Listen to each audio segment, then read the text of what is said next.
Assalamualaikum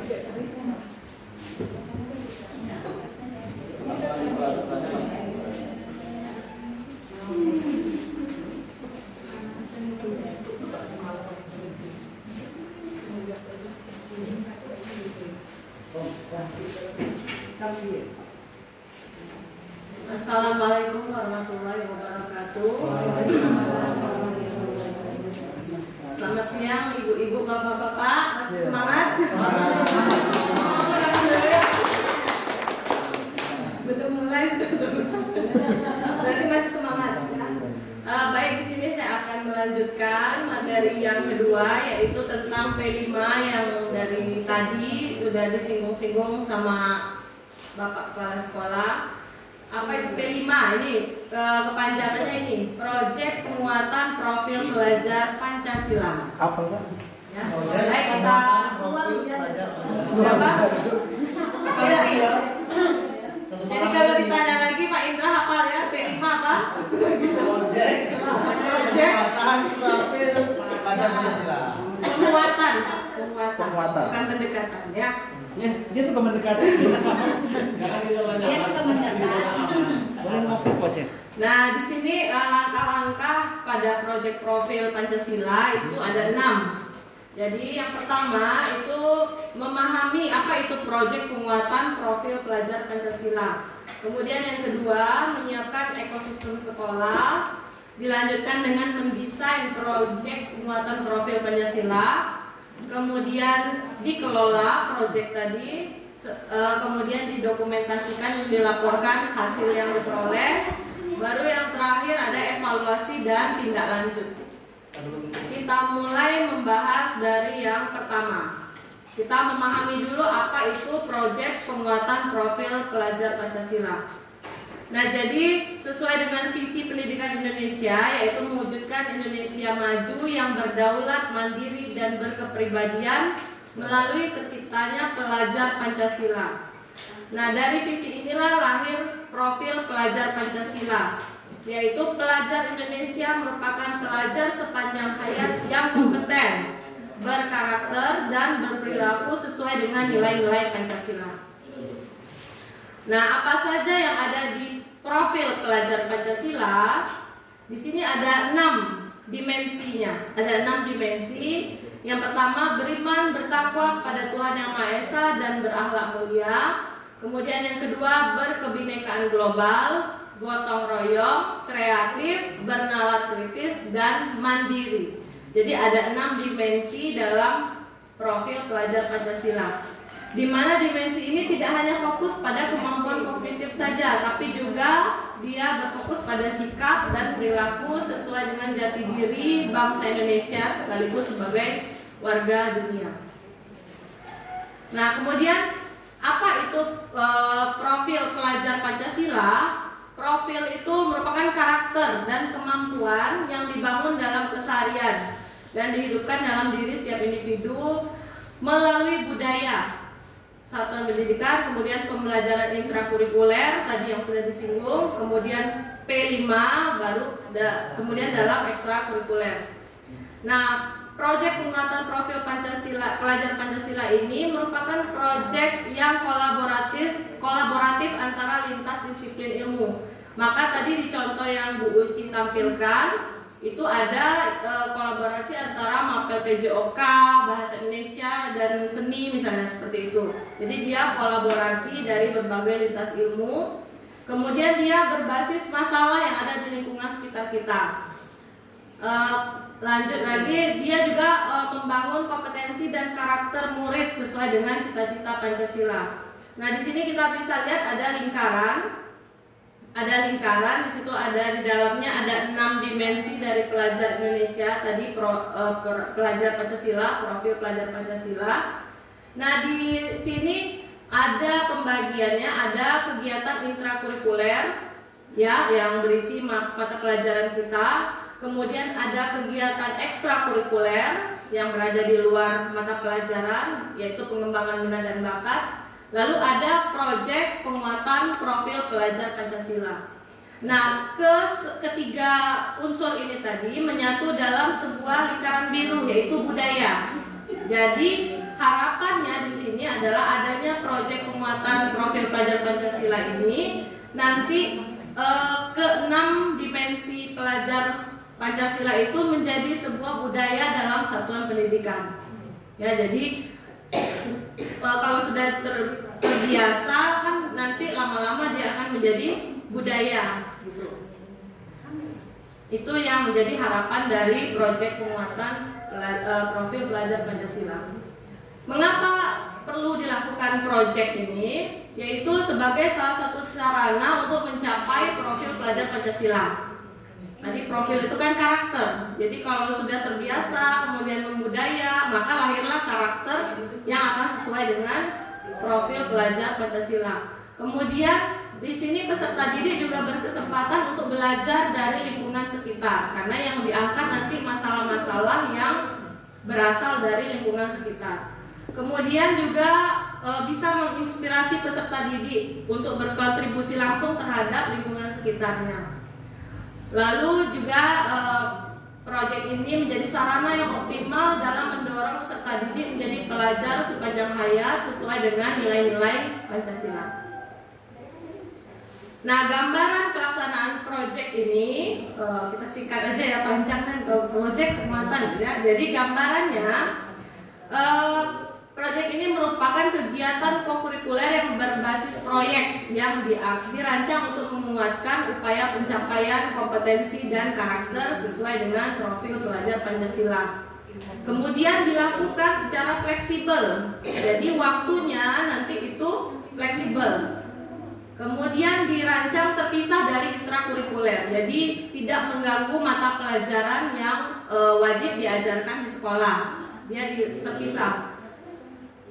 Lalu satuan pendidikan dapat melibatkan masyarakat dan atau dunia kerja untuk merancang maupun menyelenggarakan proyek. Jadi kita bisa juga berkolaborasi dengan masyarakat sekitar. Contoh dari proyek penguatan profil Pancasila. Di sini ada kasus, misalnya ada contoh. Di sini ada Ningsih peserta didik. Dia tinggal di daerah yang di mana tempat nelayan gurita. Nah, kemudian di sekolahnya dia merancang proyek bertopik detektif gurita. Gunanya dia mau melihat kenapa sih biasanya gurita itu kenapa dibuang ke laut, kalau tidak laku dibuang. Nah, dengan bantuan bimbingan gurunya, maka dikembangkanlah proyek. Dia menghasilkan kreasi pangan olahan gurita dengan memanfaatkan gurita yang tidak laku. Jadi di situ dia melakukan proyek dari lingkungan sekitarnya sehingga dapat menghasilkan sebuah produk yang bermanfaat juga bagi dia, bagi sekolahnya dan bagi lingkungan. Seperti itu kira-kira yang diharapkan. Kemudian di sini juga ada kasus lain, Bu Mondang sedang prihatin. Dia di sekolahnya ada perundungan, ada kasus bullying. Kemudian dia bertekad untuk menyelesaikan dengan berkoordinasi dengan tim fasilitator proyek profil SMA. Kemudian mereka melakukan seperti seminar mungkin seperti itu. Dia mengundang berbagai narasumber yang kompeten di bidang itu. Nah, dari sini proyek ini berhasil menghilangkan ketegangan antar etnis, juga menumbuhkan empati serta rasa persatuan di SMA-nya.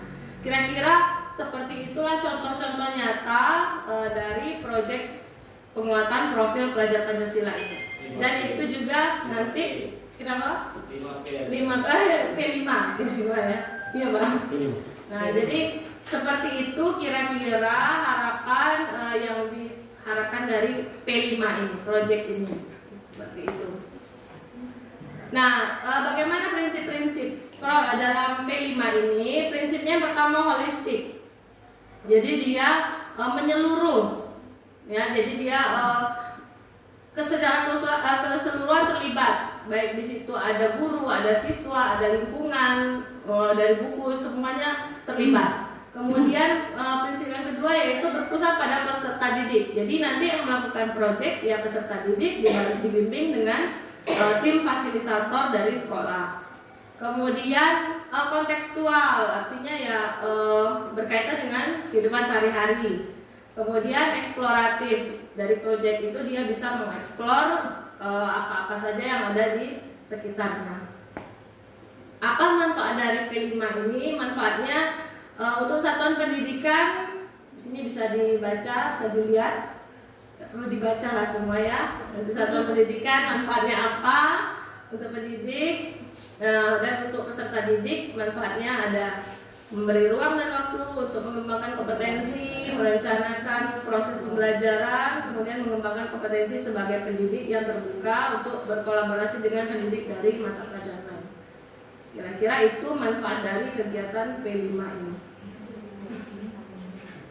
Bagaimana, sudah mulai terbayang apa itu proyek penguatan profil pelajaran Pancasila ya? Belum.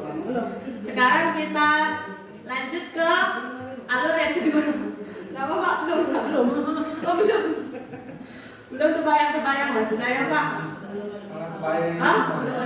Ya, mulailah terbayang. Oh, kalau di sini aku lah kira-kira proyeknya kan ada lah mungkin bayangannya gitu kan. Di sini banyak sawit, ada apa? Mungkin ada Pakai sawit. buka apa ya Pak? Nah, Buat minyak goreng bela. dia bisa olahan minyak goreng. Nah, sudah ada tuh berarti kolaborasi biologi, prakarya, Atau nanti pemintanya ada matematika juga. lokal ya. Jangan kan buahnya. Ada yang mengganti buah buluk dengan buah sawit. Oke. Nah kan sudah ada mungkin sudah ancang-ancang sudah ya, sudah ada ancang-ancang dari kita gitu, ada gambaran. Kita lanjut ke alur yang kedua. Tahap yang kedua yaitu kita menyiapkan ekosistem satuan pendidikan. Yang pertama kita membangun budaya satuan pendidikan yang mendukung dari pelaksanaan P5 ini. Apa sih syaratnya kita bisa membangun sebuah budaya untuk pelaksanaan P5 ini? Yang pertama kita semua peserta didik, guru, lingkungan punya pikiran yang terbuka. Artinya mau untuk maju sama-sama gitu, melangkah maju sama-sama. Kemudian senang mempelajari hal baru, karena ini kan proyek yang baru mungkin kita lakukan. Biasanya kalau proyek biasanya Pak Rahmat sendirian gitu ya Pak. Nah kalau sekarang lintas disiplin ilmu, jadi antar mata pelajaran dia saling berkolaborasi. Nah yang ketiga lanjut dia harus kita bisa berkolaborasi antara satu mapel dengan mapel lain. Kemudian yang kedua, memahami peran peserta didik, pendidik dan satuan pendidikan dalam pelaksanaan P5. Jadi kita masing-masing punya peran serta dalam mendukung pelaksanaan P5 ini. Di sini ada peran dari masing-masing unsur yang kita bahas yang menyangkut dengan kita. Yang pertama kepala satuan pendidikan. Jadi apa perannya di sini? Kepala sekolah itu membentuk tim project profil dan turut merencanakan project profil. Jadi kepala sekolah nanti yang menunjuk siapa orangnya yang menjadi fasilitator maupun koordinator dalam pelaksanaan proyek ini. Kemudian mendampingi jalannya proyek, membangun komunikasi untuk kolaborasi antara orang tua dan peserta didik, mengembangkan komunitas praktisi di satuan pendidik, melakukan coaching secara berkala bagi pendidik, kemudian melaksanakan, merefleksi dan mengevaluasi pengembangan aktivitas dan asesmen project profil. Itu tugas dan peran dari kepala sekolah. Kemudian dari pendidik sendiri, pendidik ini sebagai perencana proyek. Jadi pendidik nanti yang ditunjuk sebagai fasilitator, dia merencanakan proyek, melakukan perencanaan tujuan, alur dan sebagainya. Kemudian sebagai fasilitator, yaitu memfasilitasi peserta didik dalam menjalankan proyek. Kemudian dia sebagai pendamping, membimbing peserta didik dalam menjalankan proyek. Pendidik juga bisa sebagai supervisor dan konsultan, artinya mengawasi dan mengarahkan peserta didik, lalu sebagai moderator, memandu peserta didik dalam aktivitas berdiskusi. Kemudian yang lain nanti bisa dilihat sama-sama, nanti saya bagi filenya, bisa dibaca-baca. Nah lanjut, setelah terbangun ekosistem tadi, ya yang pertama tadi kan kita tahu dulu apa itu penguatan profil pelajar Pancasila. Kemudian yang kedua, yang kedua terbangun ekosistem budaya. Kemudian yang ketiga baru kita mulai mendesain P5, mendesain proyeknya, di mana alurnya ada 5. Yang pertama ada membentuk tim fasilitator, kemudian mengidentifikasi tingkat kesiapan sekolah, kemudian baru merancang dimensi, tema, alokasi waktu dan sebagainya, kemudian baru menyusun modul, kemudian baru terakhir merancang strategi pelaporan. Nah, ini kelima-limanya kan belum kita lakukan karena belum mulai, Pak. Belum terbayang. Kita belajar, kita bahas satu persatu. Yang pertama membentuk tim fasilitator. Jumlah tim fasilitator itu ditentukan dari jumlah peserta didik dalam satu satuan pendidikan. Kemudian banyak tema yang dipilih dalam 1 tahun ajaran. Jadi kita ada berada di fase E. Kalau di SMA ini kita berada di fase E. Dia urutan A, B, C itu dari mulai yang terendah. Kita berada di fase E, di mana nanti ada keterangannya. Fase E itu wajib memilih 3 atau 4 proyek profil dalam 1 tahun, minimal 3. Kemudian tim fasilitator juga ditentukan dari jumlah jam mengajar pendidik yang belum terpenuhi karena dialihkan dari mapel yang harusnya kita berapa jam 1 minggu, kemudian atau tidak dipilih mapelnya mungkin tidak punya jam, kurang jam, jadi bisa diambil penggantinya sebagai fasilitator proyek. Kira-kira seperti itu. Atau pertimbangan lain sesuai dengan kebutuhan masing-masing satuan pendidikan.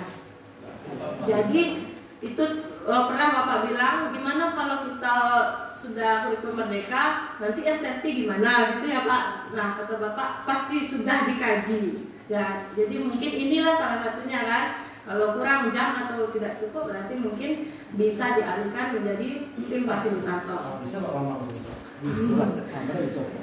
Nah, langkah pembentukan tim fasilitator.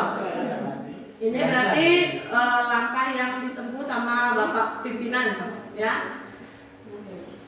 Pimpinan satuan pendidikan menentukan seorang koordinator, bisa dari wakil kepala satuan pendidikan atau pendidik yang mempunyai pengalaman mengembangkan dan mengelola proyek. Jadi bisa dari wakil atau guru yang memang sudah punya pengalaman.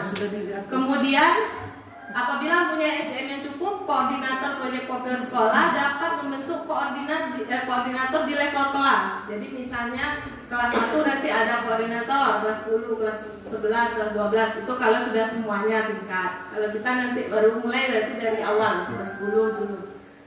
Kemudian pimpinan satuan pendidikan bersama koordinator memetakan pendidik dari setiap kelas untuk menjadi tim fasilitator proyek profil.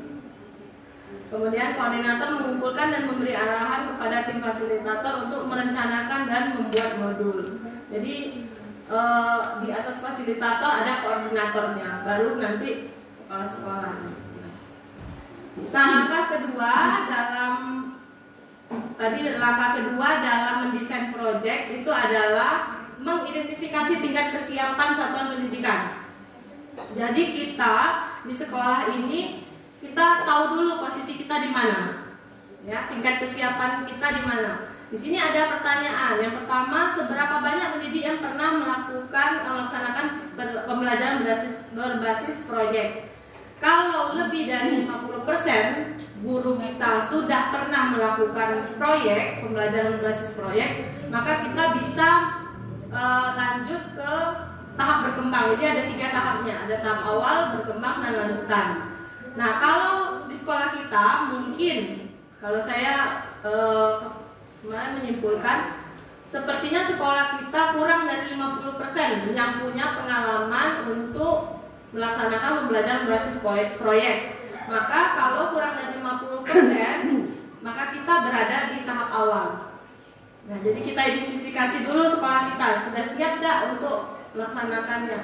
Kalau berada di tahap awal berarti nanti ada perbedaannya dengan yang sudah tahap-tahap yang sudah lanjut. Mungkin kita berada di tahap ini ya. Ya setuju ya Pak ya? Ya, karena belum banyak sepertinya kita yang saya pun juga belum pernah ya melaksanakan pembelajaran berbasis proyek. Jadi kemudian, nah ini dia ketentuannya. Kalau berada di tahap awal, berarti satuan pendidikan belum memiliki sistem dalam mempersiapkan dan melaksanakan pembelajaran berbasis proyek. Kemudian konsep pembelajaran berbasis proyek baru diketahui oleh pendidik. Satuan pendidikan menjalankan proyek baru secara internal, tidak melibatkan pihak luar. Itu yang menjadi acuannya karena kita berada di tahap awal. Kemudian langkah yang ketiga yaitu merancang dimensi, tema, dan alokasi waktu. Di sini ada alur pemilihan dimensi, elemen, dan subelemen. Jadi tema, jadi yang pertama kita memilih tema dulu. Nah, dalam P5 ini dalam fase E itu ada 8 tema, ya. Jadi di sini saya lewati dulu. Nah, di sini ada 8 tema. Ini kita bahas satu persatu. Temanya ini ada 8. Gaya hidup berkelanjutan, kearifan lokal, Bhinneka Tunggal Ika, bangunlah jiwa dan raganya, suara demokrasi, rekayasa dan teknologi, kewirausahaan, serta kebekerjaan. Ada 8 tema yang bisa kita angkat dalam proyek profil. Nah, kita kalau SMA itu membuat 3 sampai 4 proyek. Masing-masing proyek itu harus mempunyai tema yang berbeda. Jadi dari 8 ini kita nanti pilih 3 tema yang akan kita kembangkan. Nah, tema ini harus mengacu pada profil pelajar Pancasila. Kita pilih nanti dimensinya. Nah, dimensi dari yang 6 tadi cukup kita pilih 2 saja, 2 sampai 3 dimensi yang relevan dengan tema kita, dengan tujuan proyek kita. Nah, dari dimensi yang kita pilih 2 atau 3 dimensi baru dipecah lagi menjadi elemen dan subelemen. Di sini sudah ada panduannya, sudah ada pembagiannya. Kalau dimensi ini elemennya apa, sudah ada pembagiannya. Jadi nanti kita tinggal memilih. Nah, ini langsung ini tema tadi. Nah, di sini ada ketentuan untuk jenjang-jenjang itu, jenjang sekolah. Untuk kita SMK, SMA, MA itu ketentuan jumlah temanya adalah 2 sampai 3. Oh, maaf saya. Oh, salah. Ya, betul, saya yang di atas kita ya, kelas 10. SMA kelas 10 itu 3 sampai dengan 4 proyek profil dengan tema yang berbeda. Kalau kelas 11 dan 12 baru 2 sampai 3 proyek. Jadi kelas 10 lebih banyak dari yang kelas 11 atau kelas 12. Nah, seperti itu. Kemudian, nah ini yang tadi saya sebut ada pembagiannya sudah antara dimensi, elemen, dan subelemen. Contohnya di sini, untuk dimensi beriman bertakwa kepada Tuhan Yang Maha Esa dan berakhlak mulia, itu elemennya ada akhlak beragama, akhlak pribadi, akhlak kepada manusia, akhlak kepada alam, akhlak bernegara. Nah, subelemennya dipecah lagi. Jadi akhlak beragama itu subelemennya apa? Mengenal dan mencintai Tuhan dan sebagainya. Dimensi berkebinekaan global itu juga dibagi ada beberapa elemen. Mengenal dan menghargai budaya, komunikasi, refleksi, berkeadilan sosial. Jadi setiap dari 6 dimensi itu punya elemennya masing-masing. Itu yang nanti kita bakal kembangkan. Nah, kalau mau lebih lengkap lagi yang 6 dimensi tadi ini bisa nanti dibuka di panduannya. Di sini ada. Di sini ada panduan penguatan proyek profil Pancasila. Nah, ini ada dari Kemdikbud. Nanti bisa dibaca-baca untuk lebih jelasnya. Oke, kita lanjut. Nah, alokasi waktu. Alokasi waktu untuk kita pendidikan dasar dan menengah, ya.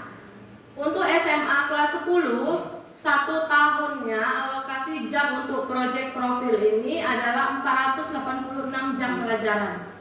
Kelas 11 216, kelas 3 salah itu salah ya. Kelas 10 486, kelas 11 216, kelas 12 192 jam. Ini contoh perhitungan alokasi waktu proyek profil Pancasila. Jadi ada sayangnya tadi di slide yang tadi ada di kurikulum KOSP itu per mapel sudah ada alokasi waktunya. Untuk yang intrakurikuler berapa per minggunya, untuk P5 berapa, kemudian total jamnya per tahun berapa. Ini ada contoh lain.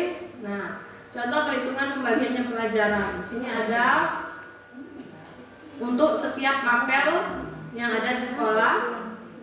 Ini pembagiannya kira-kira seperti ini. Nah, proyek penguatan profil pelajar Pancasila ini dialokasikan sekitar 30% dari total jam pelajaran per tahun. Jumlah besarnya, banyak jamnya. Sehingga nanti kalau ditotalkan semua mapel itu nanti cukup ke 486 jam untuk kelas 10 tadi. Nah, bagaimana pembagiannya? Di sini ada pembagian pilihan waktunya. Nah, bisa satu hari dalam satu minggu kita khususkan untuk pengembangan P5, pengembangan proyek. Atau juga bisa setiap hari di akhir jam-jam terakhir, 1-2 jam terakhir kita buat materinya P5. Atau juga dikumpulkan dalam satu waktu, 1 bulan misalnya. Awal bulan kita belajar biasa, akhir bulannya kita proyek. Seperti itu pilihan-pilihan waktunya. Sehingga nanti cukup total jamnya. Nah, ini ada contoh pemetaan dimensi, tema, dan alokasi waktu. Kita lihat di sini ada 3 proyek profil yang dikembangkan, yang dikerjakan. Proyek profil pertama dimensinya 2, yaitu berkebinekaan global dan bergotong royong. Tema yang diambil adalah kearifan lokal, alokasi waktunya 80 jam pelajaran. Proyek kedua dimensinya ada 3, jadi kan boleh 2, boleh 3 dimensi. Kemudian temanya berbeda, yaitu Bhinneka Tunggal Ika, waktunya 100 jam. Proyek ketiga bergotong royong menara kritis, temanya kewirausahaan, waktunya 72 jam. Sehingga kalau ketiga proyek ini digabungkan waktunya menjadi 252. Ini untuk kelas 5 SD. Kalau kita berarti sampai 486. Nah, itu berarti nanti diserahkan ke Pak Asis membagi jam. Dan itu Pak AC-nya. Pak? Iya, AC-nya ya. Gitu. Berarti kita sama 3 proyek, berarti masing-masing proyek bisa 100-an jam lebih gitu. Biar ya ACF. Baru yang tahap keempat dari P5 ini itu menyusun modul proyek. Karena kita berada tadi, kita sudah identifikasi tadi kita berada di tahap awal, maka kita nanti menggunakan modul yang sudah tersedia. Kita tinggal mengadaptasi, memodifikasi sedikit menyesuaikan dengan sekolah kita. Jadi kita menggunakan modul yang sudah ada. Di mana modulnya? Mungkin ada di Merdeka Mengajar mungkin ya Pak. Saya dapat modul itu ya di aplikasi itu, saya unduh dari situ. Ada di aplikasi Merdeka Mengajar. Di sini ada contoh strategi mengembangkan modul. Tadi yang pertama sudah kita lakukan tadi, kepala sekolah menganalisis kesiapan siswa, kemudian melakukan asesmen diagnostik terhadap kondisi dan kebutuhan peserta didik. Kemudian pendidik mengidentifikasi tema dan topik, kemudian mengidentifikasi dimensi, tadi juga sudah dijabarkan. Kemudian merencanakan jenis teknik dan instrumen asesmen, ini belum kita bahas. Kemudian menyusun modul, menentukan komponen asesmen esensial, mengelaborasikan kegiatan proyek sesuai komponen, modul siap digunakan, baru evaluasi modul. Evaluasi pengembangan modul. Komponen yang ada dalam modul P5 itu ada profil modul, tujuan, aktivitas, dan asesmen. Itu yang ada di modulnya. Profil itu sudah kita bahas, ada tema, fase, kita berada di fase E, kemudian durasi kegiatannya nanti berapa jam pelajaran. Tujuan di sini memuat dimensi, elemen, subelemen, ini sudah ada juga. Kemudian rubrik pencapaian berisi rumusan kompetensi yang sesuai dengan fase. Rubrik di sini juga ada nanti pembagiannya, pencapaiannya apa saja sudah ada. Kemudian aktivitas. Nah, bagaimana alur kita melakukan proyek ini? Ada beberapa alur nanti yang bakal kita bahas. Kemudian baru terakhir asesmen. Nah, di sini ada beberapa contoh alur dari project profil. Ini saya rasa seperti kalau kita menggunakan metode kan ada sintak. Nah, ini seperti sintaknya itu. Ada apa langkah-langkahnya. Jadi ada yang pertama contohnya alurnya yaitu pengenalan, kontekstualisasi, aksi, refleksi, dan tindak lanjut. Ini beberapa alur ini tinggal kita pilih satu untuk kita kembangkan dalam modul. Itu seperti kita memilih metode pembelajaran seperti itu kira-kira. Alur asesmen di sini ada 5 alurnya. Yang terakhir nanti tadi sudah disampaikan Bapak ada menyusun rapor. Jadi nanti ada terbentuklah sebuah rapor yang terpisah dari rapor mapel. Nanti saya berikan contohnya di sini. Terpisah ya? Terpisah dia dari asli. Nah, contoh pemetaan alur pengolahan project profil ini kecil-kecil dia jadi tidak terlalu nampak ya. Kita lewat pecah dia kalau di website Pak. Nah, kita lihat langsung ke contoh modulnya langsung. Bagaimana ini intinya ya? Bagaimana sih contoh modul dari project SMA? Di sini ada 3 modul yang saya dapat dari aplikasi Merdeka Mengajar. Boleh diunduh nanti aplikasinya sama-sama. Iya, Pak Bambang nanti ya. Oh, iya. Nah, jadi modul ini bisa kita lihat satu. Nah, di sini ada modul P5 fase E. Fase E. Saya tadi ada juga fase F, salah ya. Iya, saya iya. Fase F ada juga. Oh, fase F ada juga. F kelas B. Kelas 12 ya, kelas 10 berarti fase E.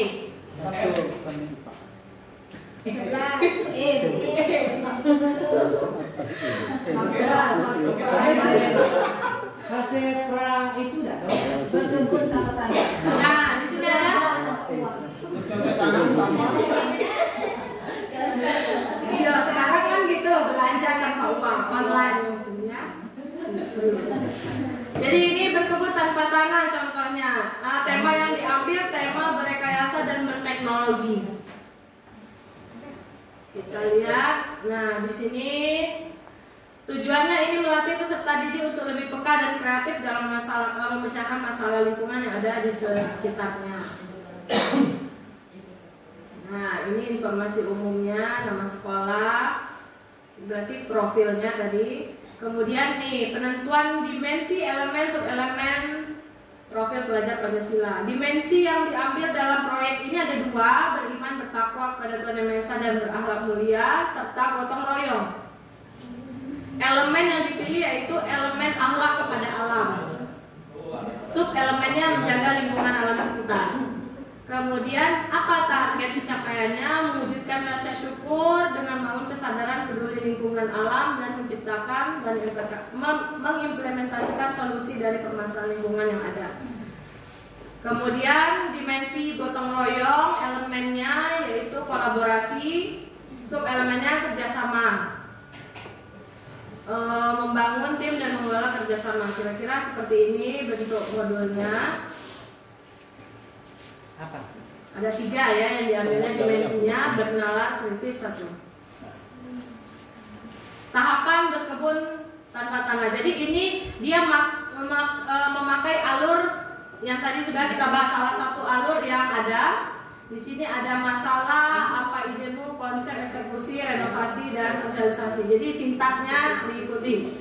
Nah, setiap alur dia ada prosesnya, ada beberapa tahapan yang dilakukan. Ini sintaknya seperti itu. Ini penjabaran dari masing-masing alur. Ini kegiatannya. Murid mengamati foto yang ditampilkan guru di layar. Jadi ini kegiatan awal, berarti masih di dalam sekolah. Nanti baru ada prakteknya keluar. Jadi tidak harus proyek itu di luar terus, tidak. Di dalam kelas juga bisa untuk perencanaannya. Kira-kira seperti ini model modulnya. Nanti bisa dilihat sama-sama. Kita lanjut lagi. Di sini ada juga modul-modul yang lain, bisa dibuka nanti. Yang keempat, tahapannya dari P5 ini yaitu mengelola proyek yang sudah kita buat tadi, yang sudah kita rencanakan tadi. Bagaimana mengelolanya? Pengelolaannya ada 4 tahapan. Di awal kegiatan, tujuan kegiatan pengelolaan ini kita membuat peserta didik terlibat dalam kegiatan belajar sejak awal. Jadi di awal kita dalam perencanaan itu kita buat dulu peserta didiknya ikut semua, terlibat, semangat semua untuk melakukan proyek. Kemudian langkah kedua baru optimalisasi pelaksanaan. Bagaimana kita bisa membantu peserta didik terlibat optimal dalam sepanjang kegiatan. Penutup, kita mengakhiri proyek profil dengan kegiatan yang optimal. Salah satunya yaitu dengan adanya perayaan dari belajar proyek profil ini. Contoh perayaannya bisa dengan kita buat pameran, bisa dengan kita buat seperti sosialisasi mereka, hasil yang sudah mereka dapat dibagikan ke kawan-kawannya, dan kira seperti itu. Baru yang langkah dalam pengelolaan selanjutnya itu mengoptimalisasikan keterlibatan mitra. Jadi kita melibatkan orang tua dan lingkungan di luar satuan pendidikan kita. Langkah yang kelima, sudah mau akhir ya, sampai 6 ya. Langkah yang kelima, bagaimana kita mengolah asesmen dan melaporkan hasil proyek kita. Nah, ada beberapa bagiannya, yaitu yang pertama mengoleksi dan mengolah hasil asesmen. Nah, hasil dari proyek yang sudah dilakukan oleh siswa itu bisa didokumentasikan, bisa bagi kita buatkan jurnal, ya manfaatnya untuk kita, atau juga bagi peserta didik dia bisa buat portofolio. Nah, itu salah satu bentuk pengelolaan hasilnya. Kemudian yang B, menyusun rapor P5. Nah, jadi setelah proyek itu selesai, nanti kita buatkan rapor yang dengan syarat rapornya itu harus terpadu antara masing-masing proyek itu disatukan dalam satu rapor. Kemudian tidak menjadi beban administrasi yang berat, jadi tidak membebani kita. Kemudian yang ketiga, kompetensi utuh. Semua kompetensinya utuh tercapai. Di sini alur rencana pembelajaran dan asesmen proyek. Sudah sampai mengolah, baru kita terakhir nanti menyusun pelaporan. Ini contoh rapornya. Contoh rapor dari proyek penguatan profil belajar Pancasila. Rapornya seperti rapor kita, cuma bedanya di sini ada proyek 1 apa, proyek 2 apa. Kalau kita capaian ya, kalau di itu ya capaian peserta didik kalau di rapor kita biasa.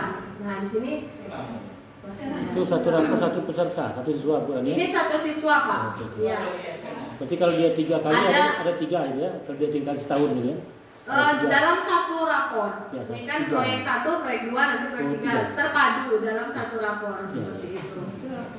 Nah, ini kan ada 2 proyek tadi. Jadi proyek pertama yang nomor 1, mengenal dan merawat keberagaman agama dan keyakinan di Indonesia. Nah, apa dimensinya tadi yang dikembangkan? Oh, berkebinekaan global. Apa sub-elemennya? Elemennya yang tadi kita tetapkan di awal. Nah, bagaimana ini? Sudah mulai berkembangkah? Sudah berkembang atau sudah terbiasa? Seperti itu. Kayak ya betul, kayak rapor anak TK. Anak TK kan gitu. Sudah bisa, mulai bisa berkembang. Seperti itu. Ya. Sangat berkembang. Seperti itu ya. Jadi ini proyek yang pertama, ini proyek yang kedua. Dibuatkan rapornya seperti Iya, itu. iya.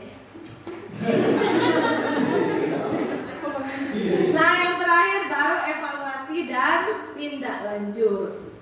Prinsip evaluasi itu bersifat menyeluruh, fokus kepada proses, bukan hasil. Tidak ada bentuk evaluasi yang mutlak dan seragam, jadi tidak ada seperti tesnya di akhir, tidak. Kemudian gunakan berbagai jenis bentuk asesmen, libatkan serta didik dalam evaluasi. Ini contoh alat evaluasinya. Nah, di sini ada lembar refleksi peserta didik. Di sini berarti peserta didik nanti mengisi, aku terlibat aktif dalam proyek ini. Kita lihat apakah ini fasilitatornya bagaimana, setuju, sangat setuju atau tidak. Berarti per anak yang dibuat, saya rasa gitu ya. Per anak kita buatlah lembar refleksinya. Metode evaluasinya bisa kita diskusi dalam proyek, kemudian evaluasi atau dalam bentuk rubrik. Tindak lanjutnya, nah tindak lanjutnya apa dalam proyek ini? Kita bisa menjalin kerjasama dengan pihak luar di luar satuan pendidikan, karena kita melakukan proyek yang berhubungan dengan lingkungan sekitar, berarti nanti kita bakal bekerjasama dengan pihak lain. Jadi kita bisa menjalin kerjasama. Kemudian kita bisa mengajak lingkungan satuan pendidikan untuk meneruskan aksi dan praktik baik. Seperti tadi kan ada proyek yang buat olahan gurita ya, berarti kan bermanfaat untuk lingkungannya masyarakat. Mengintegrasikan berbagai proyek profil yang ada agar saling mendukung. Kemudian mengajak lingkungan satuan pendidikan untuk memikirkan cara mengoptimalkan dampak dan manfaat proyek profil. Itu kira-kira tindak lanjut dari proyek ini. Sekian. Alhamdulillah. Iya, sekian dulu pemaparan dari saya. Mohon maaf kalau banyak kekurangan.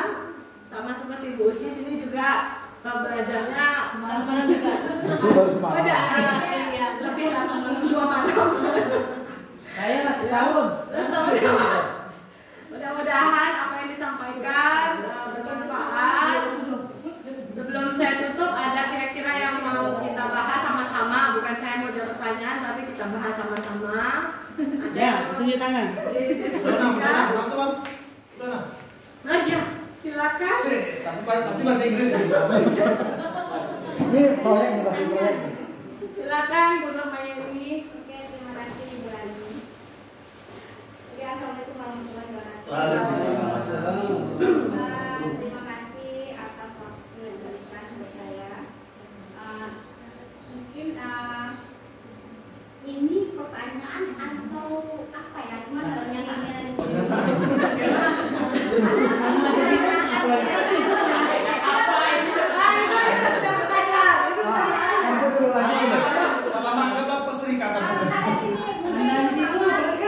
ada beberapa teman-teman yang sudah mulai membaca, mempelajari tentang implementasi kurikulum mereka. Jadi kami yang lain, termasuk saya yang paling ini, saya memang baru mulai baca, baru mulai mengetahui. Jadi mungkin ada beberapa poin yang mungkin memang beberapa poin banyak sekali yang belum saya tahu. Jadi sebenarnya ada 3, tapi saya kecilkan saja jadi 2. Ya, banyak.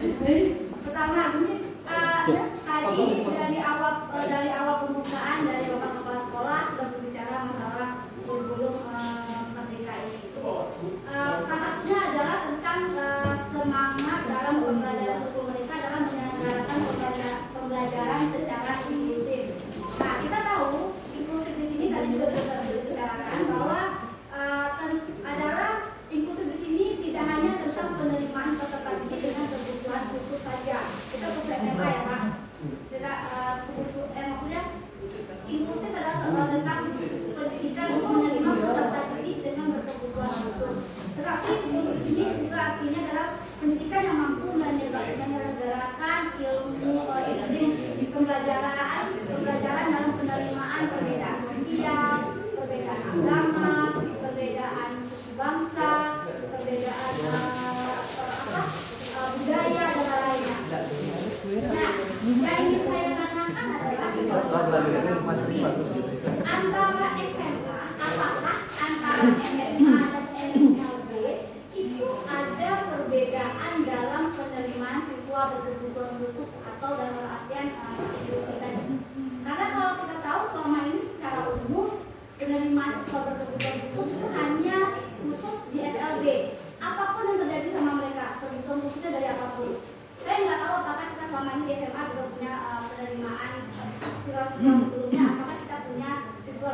yang kita alami. Sedang kita alami. Ya, itu banyak. Sedang kita alami. Tergantungan khusus ada. Nah, itu pertama. Apa sajakah perbedaannya penerimaan siswa SMA yang betul-betul khusus tadi dengan SLB? Itu pertama. Yang kedua, apakah di dalam pembelajaran inklusif ini kalau yang di SMA disamakan atau ada perbedaan kah dalam cara mendidik, dalam cara penanganannya atau apa? Oke, itu soal pertama Bu Gani. Soal kedua dari sudah. dalam tema yang lain. Oke, yang kedua. Gara-gara dikasih kotak dua. Pertanyaan dua ya.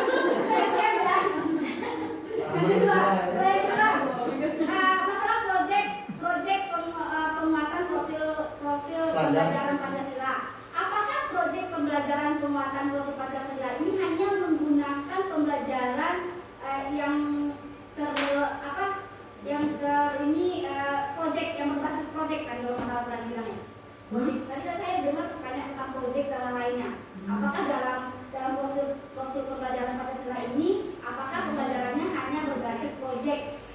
Ada nggak pendekatan lain selain proyek dalam profil pembelajaran Pancasila ini? Kalau ada, contohnya apa ya Bu Rani? Terima kasih Bu Rani. Terima kasih Bu Mayeni atas pertanyaannya. Langsung Pak Bambang jawab. Apaan pula? Jadi di sini ada 3 pertanyaan, ya, yang katanya 2, katanya. Yang soal nomor 1, 2. Oh ya. Jadi AB, nomor 1 AB, nomor 2, ya. Jadi nomornya 2, tapi pertanyaannya 3. Nah, saya akan jawab dari yang nomor 3. Karena yang nomor 1, 2 mungkin nomor 1 AB bukan kapasitas saya menjawab. Mungkin saya serahkan nanti ke Bu Sidite atau Bu Lastri yang pernah mengikuti pelatihan pembelajaran inklusif, ya Bu ya? Iya.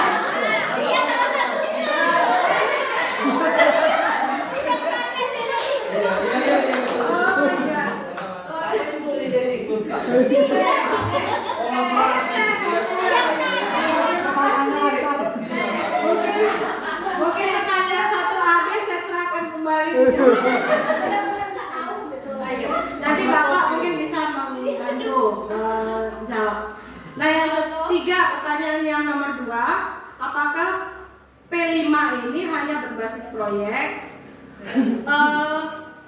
Kalau saya yang sudah saya pelajari, karena dari namanya sendiri sudah proyek, berarti memang di sini kita melakukan sebuah proyek, ya. Kita melakukan sebuah proyek di mana saya rasa proyek ini bukan hanya untuk mata pelajaran tertentu, tidak. Proyeknya bukan dikhususkan untuk satu mata pelajaran atau mata pelajaran yang bisa kira-kira ada proyeknya, tidak. Saya rasa semua mata pelajaran bisa saling berkolaborasi. Misalnya seperti Bu Nurmayeni mengajar bahasa Indonesia, bahasa Inggris. Nah, mungkin pelaksanaan proyeknya itu seperti tadi yang kita singgung, ada pengolahan sawit, bagaimana buat sawit jadi minyak misalnya, seperti itu. Berarti kan di situ ada nanti lintas mapelnya itu ada biologi, prakarya, nanti mungkin kalau sudah ada hasilnya bisa di matematikanya juga. Kemudian bahasa Inggrisnya bisa masuk kemana? Bahasa Inggrisnya bisa ke nanti kalau mereka melaporkan, bisa nanti dalam pelaporan bahasa Inggris, atau dia membuat portofolio dalam bentuk bahasa Inggris. Mungkin bisa dikaitkan seperti itu. Saya rasa mungkin bisa seperti itu. Jadi tidak terpatok untuk mata pelajaran yang ada keterampilannya saja. Semua bisa, saya rasa seperti itu. Tergantung nanti kita membuat perencanaannya di awal seperti apa. Adakah pendekatan lain ya? Karena sudah terjawab dia berupa proyek, ya berarti pendekatannya ya dalam pelaksanaan proyek seperti itu. Iya, karena dia proyek. proyek ya kira-kira seperti itu. Nah untuk yang pertanyaan 1A dan B, 1A adakah perbedaan antara penerimaan siswa SLB di SMA atau di SLB sendiri? Mungkin saya kurang tahu karena saya juga belum pernah mengikuti pelatihan tentang ini. Kemudian pertanyaan kedua, bagaimana dalam pelaksanaan pembelajarannya? Nah, untuk dua pertanyaan ini saya serahkan ke Bu Siti mungkin bisa menjawab atau ke Pak Efren. Oke. Itu sering SLB nih. Saya terakhir untuk menjawab pertanyaan bagian A. Bagian A perbedaan untuk di SMA dengan SLB. Bedanya hanya di bagian operasional pertanyaan.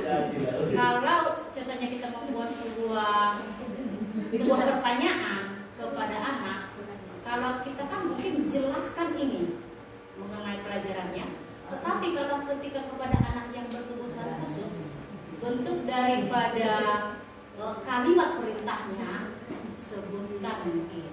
Jadi dia hanya sebagai Kalau saya itu bukan semua. menggunakan otak kiri dengan otak kanannya seperti itu. Jadi dia hanya sebatas apa yang diingat, bukan menganalisis. Itu kepada anak yang memiliki bagian keterbelakangan.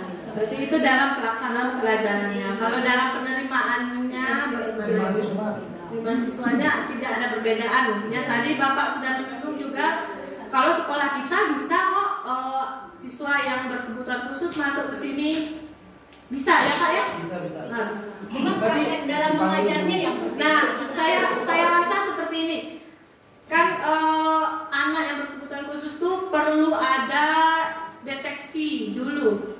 Baru dia bisa dikatakan berkebutuhan khusus. Mungkin kita secara tidak sadar, anak-anak kita pun mungkin ada yang mengarah ke situ. Cuman kita tidak pernah melakukan deteksi secara khusus, sehingga perlakuan kita ya sama saja semua anak. Mungkin seperti itu.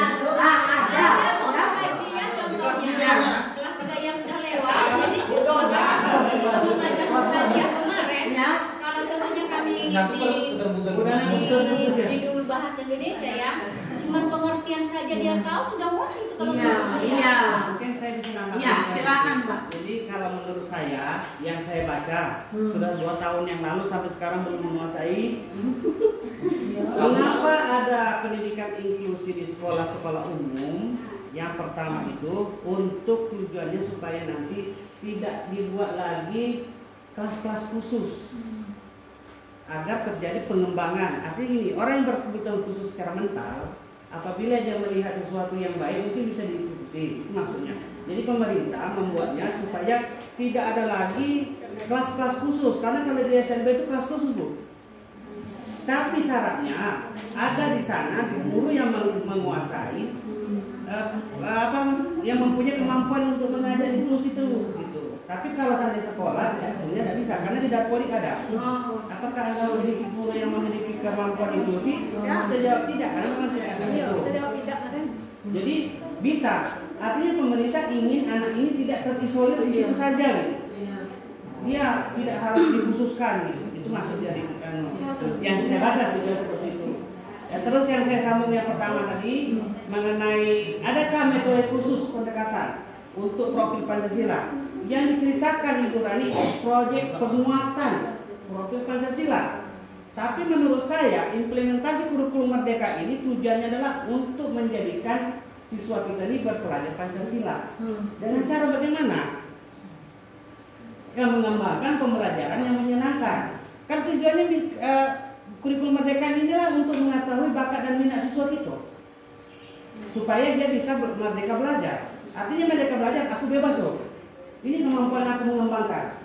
Kalau di sekarang pemerintah membuat namanya guru penggerak, yang diajarkan itu situ di dalamnya. Artinya guru mampu menuntun siswa itu untuk menemukan jati dirinya sesuai dengan bakat minatnya sehingga dia bisa merdeka. Jadi kalau ibu bertanya tentang pendekatan, ya itu tadi dibuat pendekatan yang di modul, karena modul itu kan pengganti RPP. Alurnya bagaimana? Kemudian buatlah pembelajaran itu menyenangkan, disukai siswa. Kemudian kita bisa menemukan bakat apa yang akan kita tuntun supaya anak itu mencapai tujuan hidupnya. Itu Bu. Terima kasih Pak Asis, Bu Siti atas bantuannya. Saya rasa cukup ya Pak. Kita lanjut ke pemateri berikutnya. Saya akhiri. Assalamualaikum warahmatullahi wabarakatuh.